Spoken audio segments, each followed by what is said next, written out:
Congrats Dol kasi Salamat. Congrats meron, din sa iyong salon. oo, congrats sa ating dalawa kasi sa hirap at ginhawa May nagkaroon nakita na. o meron din tayong nakitang ano ba, ginhawa.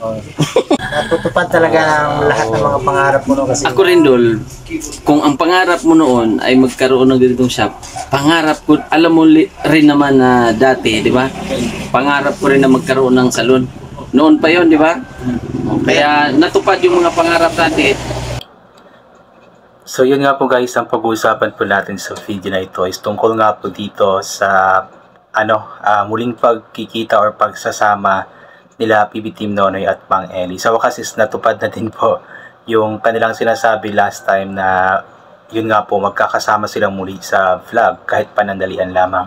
At yun, congrats din po sa dalawang ito kasi nga po sabi nga nila is natupad nga daw po yung mga pangarap nila noon. Yung pangarap ni Mang Eli na magkaroon ng kanyang sariling salon is natupad na nga po. At ang pangarap naman po ni PB Team Nonoy na magkaroon ng sariling motor shop ay natupad na din po. So yun, ipagpatuloy po natin ang panonood tapos magbibigay po ako ng aking opinion. mga kababayan, kasama ko ngayon si Mang Eli. So salamat Dol sa Bisita. punta mo dito, mabuti at hindi ka na ligaw. At salamat din sa paanyaya at natuloy din ang aming mga plano Natupad na rin. Oo, dahil ilang buwan na ba Dol or taon? Yan, medyo matagal-tagal na rin po kasi yan na plano nila na pupunta nga po si Mang Eli doon sa Governor Generoso, Davao Oriental para magkasama nga po sila sa pag-vlog.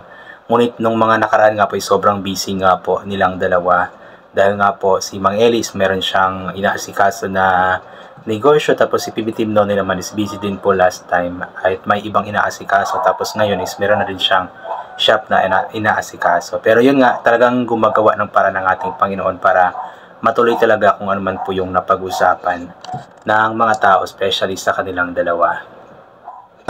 Taon na yata. Taon na. So matagal lang. Congrats Dol kasi Salamat. Congrats din sa iyong salon. oo, congrats sa ating dalawa kasi sa hirap at ginhawa May nagkaroon nakita na. o meron din tayong nakitang ano ba, ginhawa. Hindi ko ito magawa kung walang tumulong sa akin. Kaya maraming salamat ang ating na bigyan talaga niya ako ng kabubuhayan. At sa iyo lahat, siyempre kay Ate Ying, sa mga viewers at siyempre kay Sir Paul dahil Siyempre kay Sir Paul kasi bakit nandito tayo ngayon dahil sa tulong din ni Sir Paul sa atin noon. At lalong-lalo na kay Lord. So yun po talaga, hindi po talaga kinakalimutan na banggitin at pasalamatan nga po si Pugong Biyahero. Of course, ang ating Panginoon kasi nga po siya naman may plano sa lahat ng mga bagay na ito. Then pagdating nga po kay Pugong Biyahero, silang dalawa nga po is hindi nga po makilala sa social media, especially si PB Team Nonoy na driver nga po dati. Tapos si Mang Eli dati is nag-vlog na siya pero hindi pa ganun kakilala. At yun nga po, mas nakilala nga po sila ng madla or ng mga netizen, ng mga viewers dahil nga po kay Pugong Biyahero. Kaya talagang hindi nila kinakalimutan na pasalamatan palagi si Pugong Biyahero. At maganda po yun, yung tumatanaw po sila ng utang na loob sa taong naging dahilan kaya ganito na po ang buhay nila ngayon. Na may mga purpose talaga ba lahat, no? Kahit malayo ka dito Dol, Pero ilang oras. hanga talaga ko sa idol kasi lahat ng mga sinasabi mo sa akin ay tinupad mo talaga. Sabi mo na pumunta ka dito pero pumunta ka talaga. Matagal ko na talaga itong pangarap na magkaganito na shop na paano ba na may kunti kikitain tayo kasi alam naman na hindi naman tayo sikat na vlogger. So paano may kikitain tayo ng mga kunti ba? Natutupad talaga ng lahat ng mga pangarap mo no, kasi Ako rin Dol, kung ang pangarap mo noon ay magkaroon ng ganitong shop, pangarap ko, alam mo rin naman na dati, di ba? Pangarap ko rin na magkaroon ng salon. Noon pa yon, di ba? Kaya natupad yung mga pangarap natin. At paunti-unti, makikita din nila na gumagapang tayo ba?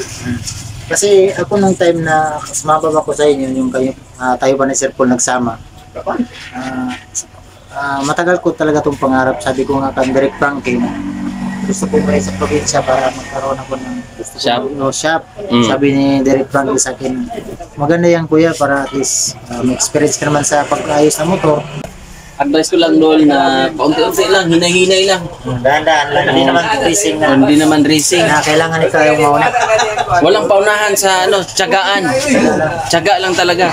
Ayan, so tama po. Walang paunahan nga po pagdating sa buhay ng tao. Patyagaan lang talaga kung matyaga ka talagang ibibigay ng Diyos yung parangal sa atin. Ayan.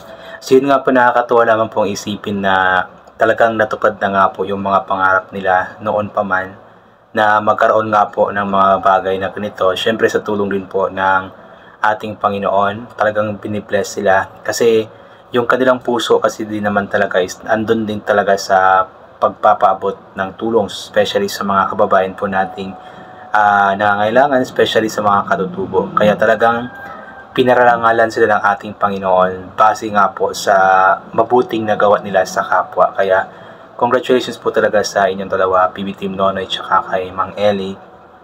Dahil nga po may mga sarili na kayong negosyo na alam kong hindi lang ito makakatulong sa inyo, sa inyong pamilya, kundi pati na rin sa mga taong tinutulungan nyo or gusto yung tulungan. Yung kay BB Team Nonoy, sponsored po ito ni Ate Yeng. Talagang napakabait po ni Ate Yeng. Talagang andyan siya para umalalay kay BB Team Nonoy, magbigay ng tulong. Kaya nagpapasalamat po talaga tayo ng malaki kay Ate Yeng dahil nga po sa kanyang generosity na magpaabot ng tulong nga po kay PB Team Nonoy.